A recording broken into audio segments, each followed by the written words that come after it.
Well, I'm hoping that eventually, and nobody knows how long, but I'm hoping that eventually we get down to some form of collective bargaining Yeah. where everything that transpires as far as a financial transaction is agreed upon by both parties, not just dictated by the players and not just dictated by the institutions, so that we can get as fair and equal across the board when it comes to paying players for teams top to bottom. Because right now, nobody's playing with the same deck of cards.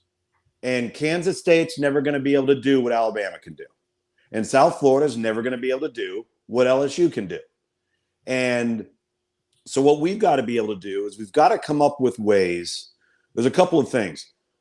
We need to come up with the strongest deterrence possible for tampering, because tampering in the transfer portal and name, image, and likeness is all tied together, and it's the biggest problem in college football, and nobody wants to talk about it. Right. Then what we've got to do is we've got to somehow eliminate NIL from being utilized in the recruiting process. Is that possible? I don't know.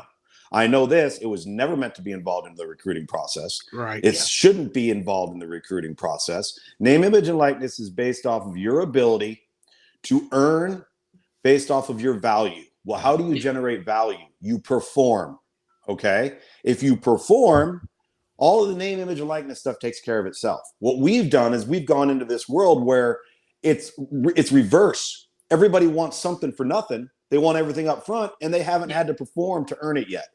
That's not reality.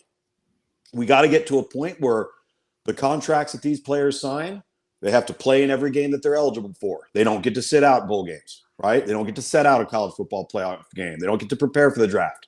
You think an NFL player in week 11 realizes that they're not making the playoffs, decides to not play? No, he doesn't do that because he can't do that. Right. All right. If you ran the NFL like college football is being ran, it would come crumbling to the ground in less than a year.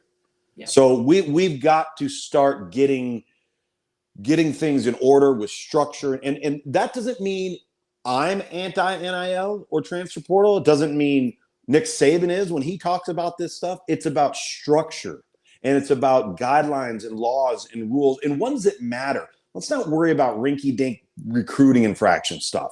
Let's make sure we get the big things covered so everybody can have the best opportunity to operate on somewhat of a level playing field. It's never going to be level entirely because people have different resources, but we got to get somewhere close to it.